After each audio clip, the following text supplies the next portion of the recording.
नमस्कार दोस्तों, welcome back to my channel. दोस्तों आज हम देखने वाले हैं ज्योग्राफी का, ठीक है, यानी भूगोल का subjective most important question class 10 board का, ठीक है। पहला सवाल देखिएगा, ठीक है। संसाधनों को वर्गीकृत करें, ठीक है, और उनके उदाहरण दे, है ना। इसका उत्तर देखिए, संसाधनों को मुख्य रूप से 4 श्रेणियों में विभाजित किया गया है, ठीक है ना। एकदम पॉइंट याद रखिए, ठीक है। प्राकृतिक संसाधन, इसमें क्या आएगा हम लोग का, भूमि आएगा, जल, वन, खनिज आएगा, ठीक है ना। सेकेंड देखिए, मानव निर्मित संसाधन, ठीक है ना, इसमें क्या आएगा, इमारतें आएगा, पुल आएगा, सड़कें, ठीक है ना। उसके बाद देखिए नवीकरणीय संसाधन, ठीक है ना, इसमें क्या आएगा, वन आएगा, जल आएगा, मृदा, ठीक है। ये कभी समाप्त नहीं होगा, इसको हम बार बार यूज़ करते रहेंगे, ठीक है ना। उसके बाद देखिए अनवीकरणीय संसाधन, ठीक है, इसमें क्या आएगा, कोयला हो गया, खनिज तेल हो गया, प्राकृतिक गैस हो गया, ठीक है। ये सभी संसाधन क्या हो जाएगा, खत्म हो जाएगा भविष्य में, है ना। सेकेंड क्वेश्चन देखिए, संसाधनों का अधिक दोहन क्यों हानिकारक है, ठीक है। इसका आंसर देखिए, अधिक दोहन से, ठीक है, संसाधनों की कमी होती है, जैसे पर्यावरण प्रदूषण, ठीक है। याद रखिए, बहुत ही इंपॉर्टेंट पॉइंट है। पर्यावरण प्रदूषण, जैव विविधता की हानि और जलवायु परिवर्तन जैसे गंभीर मुद्दे उत्पन्न होते हैं, ठीक है ना। यहाँ पर मैं जो पॉइंट दे रहा हूँ, ठीक है, वही आपके लिए इंपॉर्टेंट, ठीक है ना। देखिए, अधिक दोहन से संसाधनों की कमी होती है, ठीक है, जिससे पर्यावरण प्रदूषण, ठीक है, ये आपका पॉइंट हो गया, पर्यावरण प्रदूषण हो गया, जैव विविधता की हानि होता है, ठीक है ना, और जलवायु परिवर्तन जैसे गंभीर मुद्दे उत्पन्न हो सकते हैं, ठीक है, अगर हम क्या करेंगे, संसाधनों का अधिक दोहन करेंगे तो, ठीक है। उसके बाद देखिए थर्ड क्वेश्चन, ठीक है ना, जैव विविधता का संरक्षण क्यों आवश्यक है। इसका उत्तर देखिए, जैव विविधता से पारिस्थितिकी संतुलन बना रहता है, ठीक है ना, और यह हमारे स्वास्थ्य हो गया, भोजन, दवाओं और पारिस्थितिकीय सेवाओं के लिए महत्वपूर्ण होता है। जैव विविधता का संरक्षण करके हम प्राकृतिक आपदाओं और प्रदूषण से भी बच सकते हैं, ठीक है। इसका आंसर देखिएगा इस प्रकार, है ना। उसके बाद देखिए चौथा क्वेश्चन, ठीक है, वनों का महत्व बताए, ठीक है। देखो, वनों से लकड़ी, ठीक है, औषधि, इमारती लकड़ी हो गया, रबर हो गया, कागज जैसे संसाधन मिलते हैं। ये जलवायु को संतुलित करते हैं, मृदा को कटने से बचाते हैं और जल संग्रह में सहायक होते हैं, ठीक है। ये जो मैं पॉइंट दे रहा हूँ, ठीक है, जो छोटा पॉइंट में दिया हूँ, ठीक है ना, यही आपके बोर्ड एग्जाम में काम आएगा, ठीक है ना। उसके बाद देखिए पांचवा क्वेश्चन, भारत में, ठीक है, जल संसाधनों की स्थिति का वर्णन करें, ठीक है। इसका उत्तर देखिए, ठीक है, भारत में विभिन्न जल संसाधन हैं, जैसे नदियाँ हो गया, झीलें हो गया, तालाब हो गया और भूमिगत जल, ठीक है, लेकिन अनियमित वितरण, बढ़ती जनसंख्या और जलवायु परिवर्तन कारण जल संकट की स्थिति पैदा हो रही है, ठीक है। उसके बाद देखिए छठा क्वेश्चन, ठीक है, जल संरक्षण के उपाय बताएं, ठीक है। मैं यहाँ पर छोटा पॉइंट दिया हूँ, उसको एकदम ध्यान दीजिएगा, ठीक है, यही आपका बड़े क्वेश्चन में भी काम आएगा, ठीक है ना। देखिए, जल संरक्षण के लिए वर्षा जल संचयन, देखिए पॉइंट दिया हो ना, वर्षा जल संचयन, ठीक है, ड्रिप सिंचाई हो गया, जल पुनर्चक्रण और पौधारोपण जैसे उपाय अपनाए जा सकते हैं, ठीक है। तो आप क्या कीजिएगा, ठीक है ना, ये छोटे पॉइंट याद कर लीजिएगा। अगर यही क्वेश्चन मान लेते बड़ा क्वेश्चन आ गया, ठीक है, तो आप इसको बढ़ा चढ़ा के लिख सकते हो, ठीक है। इसलिए मैं छोटा पॉइंट दिया हूँ, एकदम एग्जैक्ट पॉइंट दिया हूँ, ठीक है, जिससे आपको फायदा पहुँचे, छोटा क्वेश्चन में भी और बड़ा क्वेश्चन में भी, ठीक है ना। लॉन्ग टाइप क्वेश्चन आता है ना, उसमें आपका काम आ जाएगा, ठीक है। उसके बाद देखिए सातवां क्वेश्चन, ठीक है, भारत में कृषि के प्रकार क्या है, ठीक है। देखिए, भारत में मुख्यतः रबी हो गया, खरीफ हो गया और जायद फसलें होती है, ठीक है। रबी में क्या आएगा, गेहूँ और जौ आ जाएगा, ठीक है। खरीफ में क्या आएगा, धान और मक्का आ जाएगा। जायद में क्या आएगा, ककड़ी हो गया, तरबूज हो गया, ये सभी जायद फसल होते हैं, ठीक है ना। उसके बाद देखिए अगला सवाल, आठवां क्वेश्चन, ठीक है, वाणिज्यिक कृषि क्या है, उदाहरण दे। देखिए, वाणिज्यिक कृषि होता है का उद्देश्य बड़े पैमाने पर उत्पादन करना होता है और उसे बाजार में बेचने के लिए होता है। उदाहरण के लिए आपका हो गया कपास हो गया, गन्ना हो गया, चाय हो गया, कॉफ़ी हो गया, ठीक है। उसके बाद देखिए 9 क्वेश्चन, ठीक है, संसाधन क्या है, ठीक है, और इसका वर्गीकरण करें, ठीक है। देखिए, संसाधन वे सभी वस्तुएं हैं जो मानव की आवश्यकताओं को पूरा करती है। संसाधनों का वर्गीकरण इन प्रकार, ठीक है ना। प्राकृतिक संसाधन, जैसे आपका भूमि हो गया, जल, वन, खनिज हो गया, ठीक है ना।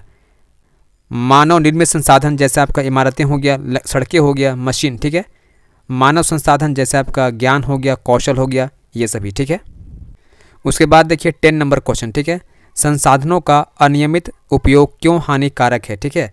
इसका आंसर देखिए, ठीक है, अनियमित उपयोग से, ठीक है, संसाधन तेजी से समाप्त हो सकते हैं, पर्यावरण प्रदूषण बढ़ सकता है, जैव विविधता की हानि हो सकती है और जलवायु में असंतुलन पैदा हो सकता है, ठीक है।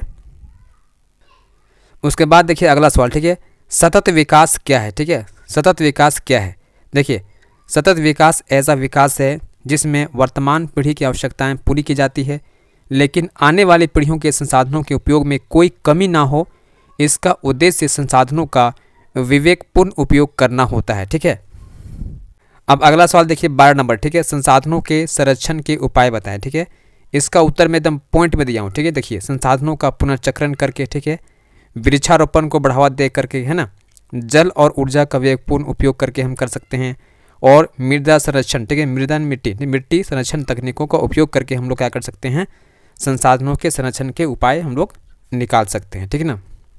उसके बाद देखिए 13 नंबर क्वेश्चन, ठीक है, जैव विविधता क्या है, इसका संरक्षण क्यों महत्वपूर्ण है? ठीक है, देखिए, जैव विविधता का अर्थ होता है विभिन्न प्रकार के जीव जंतु, ठीक है, और पौधे जो पृथ्वी पर पाए जाते हैं। इसका संरक्षण इसलिए आवश्यक है क्योंकि इससे पारिस्थितिक संतुलन बना रहता है और यह मानव के लिए खाद्य पदार्थ, औषधियाँ और अन्य आवश्यक वस्तुएं प्रदान करता है। ठीक है, उसके बाद देखिए 14 नंबर क्वेश्चन, ठीक है, वनों का महत्व क्या है? ठीक है, देखिए, वनों का महत्व क्या है? प्राकृतिक संसाधन, वनों से लकड़ी, औषधि, गोंद, कागज जैसे आवश्यक वस्तुएं प्राप्त होती है। पर्यावरणीय संतुलन, ये जलवायु को नियंत्रित करते हैं, मिट्टी की उर्वरता बनाए रखते हैं और कार्बन डाइऑक्साइड को अवशोषित करके वायु को शुद्ध करते हैं। ठीक है, इसलिए बहुत इंपॉर्टेंट है।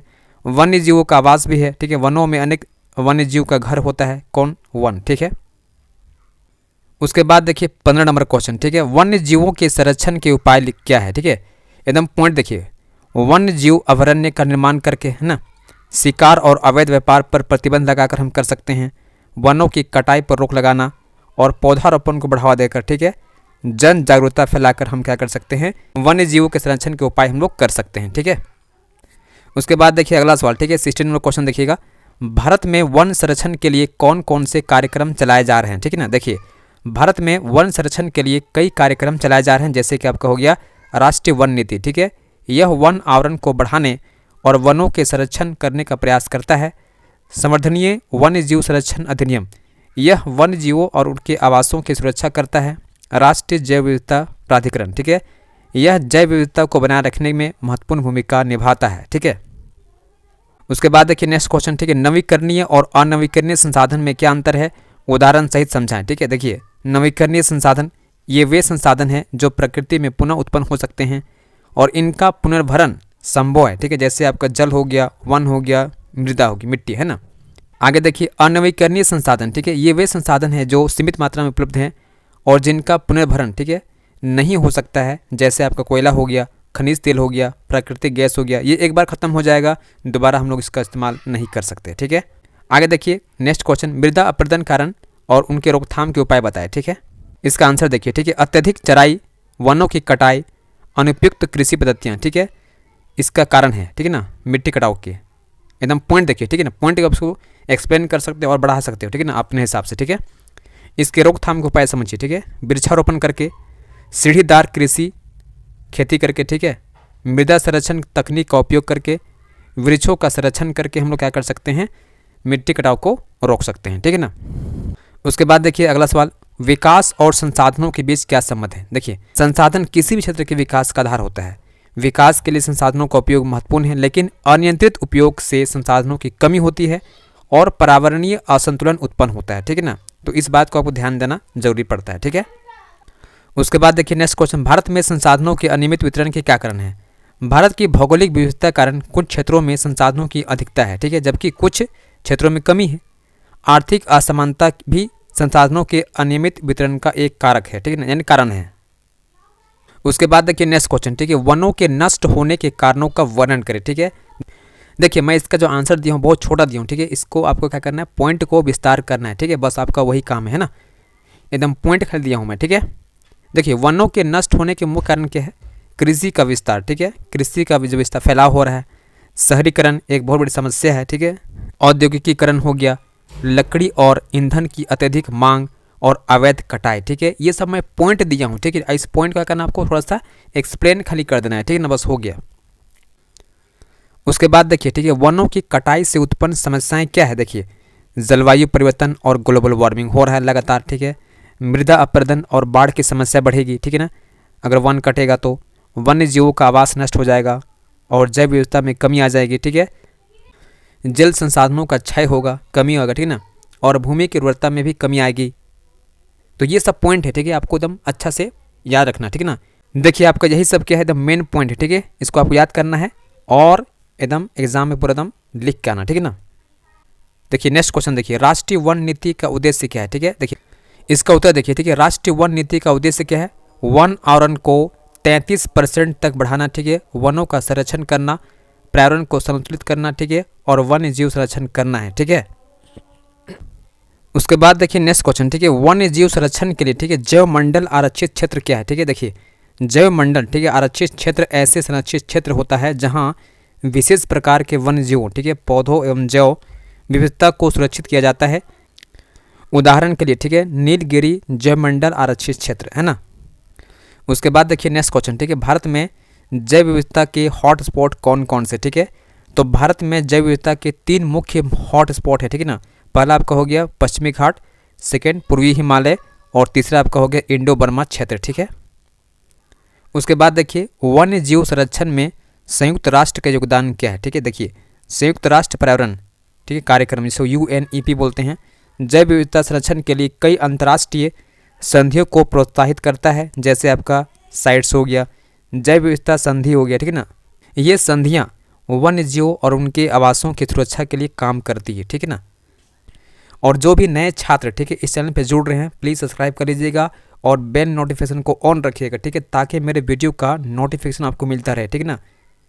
क्योंकि मैं आपको इसी प्रकार के इंपॉर्टेंट से इंपॉर्टेंट क्वेश्चन देता रहूँगा, ठीक है, बोर्ड एग्जाम तक, है ना।